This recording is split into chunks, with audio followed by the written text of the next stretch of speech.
Bonjour, bonjour, comment ça va bien aujourd'hui? Aujourd'hui, j'ai envie de parler aux affoles particulièrement, et en particulier d'un moment vraiment cool, ce moment qu'on a tous connu, où on est redevenu fan de Lego. Je veux dire, pour beaucoup d'entre nous, on kiffait déjà les Lego quand on était petit, on aimait déjà ça. Il y a un moment où ça s'est un peu arrêté, vers l'adolescence, où on a arrêté de jouer, et plus tard, adulte, il y a un truc qui nous a fait retomber dedans. Et c'est notre conversation d'aujourd'hui. C'est de ça dont je voudrais parler, de mon expérience à moi, de comment moi, Léo, je suis redevenu fan de Lego. Alors mon histoire à moi avec les Lego commence vraiment tout petit. Genre je sais pas, je devais avoir 4 ou 5 ans quand j'ai commencé à jouer. Comme je suis le dernier de ma fratrie, forcément le plus grand avait déjà des Lego, donc il y en avait déjà à portée de main. Et quand j'étais petit, je kiffais vraiment ça. Faut savoir, parce que vous me connaissez pas de l'autre côté, vous me connaissiez pas quand j'étais gamin, mais j'étais un gamin un peu chelou, un peu dans son coin, et les Lego c'était vraiment mon gros délire quoi. Je passais des après-midi entières pendant des heures à jouer au Lego, à construire des trucs de ouf en plus, ce que je fais beaucoup moins maintenant, mais à construire des gros trucs. J'adorais construire des gros camions et tout ça, avec toutes les pièces que j'avais, et voilà, c'est tous les cadeaux, tous les anniversaires, ce que je voulais c'était des Lego. Après à l'adolescence, comme je l'ai dit et comme pour beaucoup d'entre nous, ça s'est un peu perdu. On a d'autres préoccupations, hein. Je veux dire, ton corps change, il est occupé à autre chose que jouer au Lego et poser des briques les unes sur les autres, hein. Évidemment.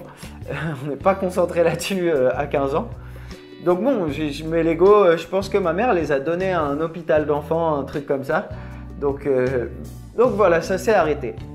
Puis c'est plus tard, quand je commençais à bosser, donc on reçoit ses premiers chèques, moi j'habitais encore chez mes parents, et je regardais un peu sur eBay et tout, j'avais vu des trucs de Lego et je me mettais à rechercher les sets que j'avais. Donc au début c'était juste regarder quoi, au début c'est de la curiosité, on se dit tiens c'est marrant, ah ouais ça vaut tout ça aujourd'hui et d'occasion, tiens, et est-ce qu'ils livrent à La Réunion, enfin bref, à avoir toutes les infos pour l'avoir chez soi. Et puis à un moment j'ai passé le pas, et le premier set sur lequel j'ai passé le pas, c'est celui-ci. Hop, hop, hop, je fouille dans ma caverne au trésor. Et le voici. Le set numéro 5935. Un set qui date de l'année 2000, qui compte 205 pièces et une mini-figurine qu'on regardera un peu après. Donc c'est un set que j'ai vu sur eBay, comme je vous l'ai dit, et que j'ai vraiment kiffé parce qu'il m'a vraiment rappelé des souvenirs. Je me souviens l'avoir eu, je me souviens l'avoir kiffé quand j'étais gamin. Et ça, c'est un truc de ouf, de recevoir un jouet qu'on avait quand on était gamin et de devoir le remonter. L'envoyeur, parce qu'il était d'occasion, hein. Donc il n'y avait même pas la boîte, j'ai les instructions, mais j'ai pas la boîte originale. Et les pièces étaient un petit peu usées. Je l'avais payé vraiment pas cher, il me semble 25 € pour un set qui a 20 ans. C'est quand même un assez bon prix. Donc voilà, c'est pas comme acheter un set encore scellé, un set neuf, un vieux set neuf. On ne dépense pas les mêmes sous, mais voilà, c'était une première expérience. Racheter un Lego, rejouer avec et se rappeler des souvenirs quoi, parce que vraiment ce set était hyper cool. En plus j'étais fan de dinosaures et je suis toujours un peu fan de dinosaures, mais quand j'étais gamin je l'étais vraiment fort. Et là on a même le droit à un petit ptérosaure, à un dinosaure volant. Donc voilà, un petit détail cool. Alors on va pas en faire un review, mais on va quand même regarder un peu le set, hein, faire un petit peu le tour. Oups. Donc vous voyez déjà, commençons par là, hein. Le set veut qu'on commence par là.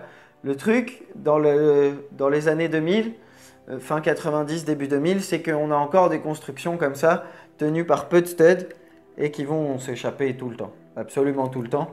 On va avoir le même phénomène ici, là, sur les hélices qui vont partir au moindre petit coup, hein. Mais bon, c'est pas très grave. Après tout, c'est un set de 20 ans et qui est quand même déjà hyper cool. On va sortir la minifig. Cette minifig, pour l'anecdote, elle m'a déjà servi, pardon, d'argument dans une conversation comme quoi, avec des gens qui disaient oui, mais Lego, c'est un genre de jouet pour les garçons, machin, machin. Et voilà, là, on est en 2000. On a un set avec un dinosaure et un gros avion et une fille qui pilote. Donc, une petite preuve que, que Lego ils s'en foutent un peu et qu'on a des filles et des garçons un peu tout le temps. C'est un petit détail, c'est pas très important. On va faire un peu le tour de cet hydravion qui est hyper cool, assez imposant. Bon, après, c'est un set des années 2000, il a 20 ans. La construction, c'est pas toujours hyper solide, hein. Tout ça, voilà, tout va tomber un petit peu facilement. Mais c'est vraiment pas grave parce que franchement, il est vraiment beau. On a encore beaucoup de studs. À l'époque, on n'a pas autant de pièces lisses, évidemment. Mais il est vraiment beau, vraiment bien fini. On aura une petite ouverture ici pour le cockpit, pour pouvoir rentrer notre minifig. Et on va même avoir, si on soulève ici, et même un peu mieux si on enlève cette grosse pièce ici, tous les petits accessoires. On a une caméra avec un film, une pièce imprimée d'un film. Hop. Avec un dinosaure et un aventurier. Je suis comme un ouf en vrai de retoucher ce set alors que ça fait quand même, il me semble 4 ans que je l'ai racheté. Et je suis quand même comme un ouf à chaque fois que je le ressors parce que c'est trop cool.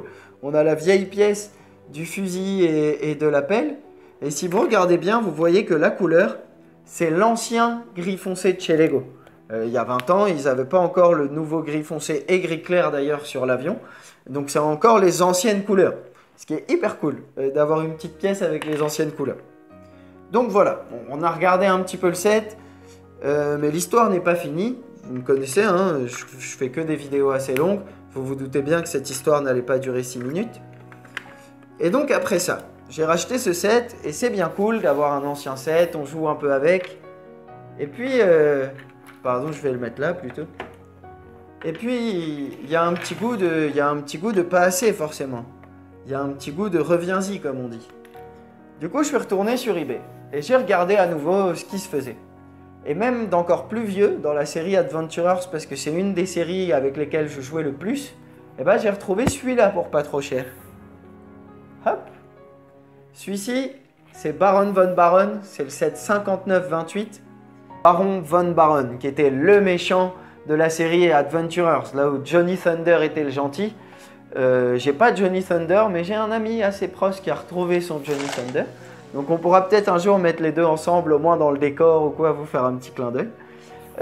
Parce que c'est cool. C'est moi-même quand il l'a retrouvé, je sais pas si vous avez compris qui c'était, mais moi-même quand il l'a retrouvé, j'étais assez content. Hein. Merci Cubes pour ce petit souvenir donc.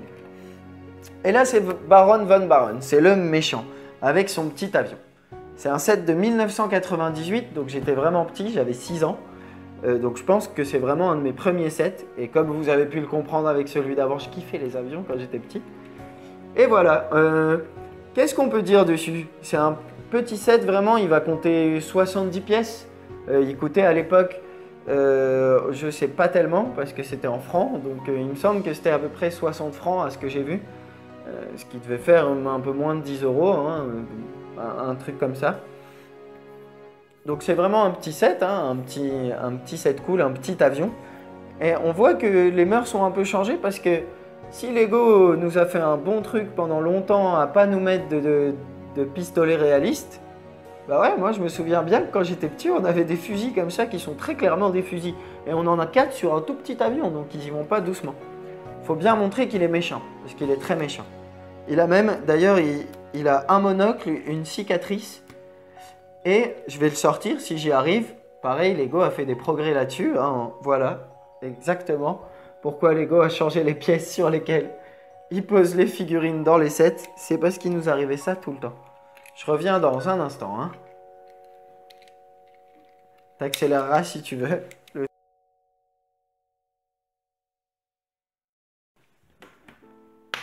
Merci mec. Yes.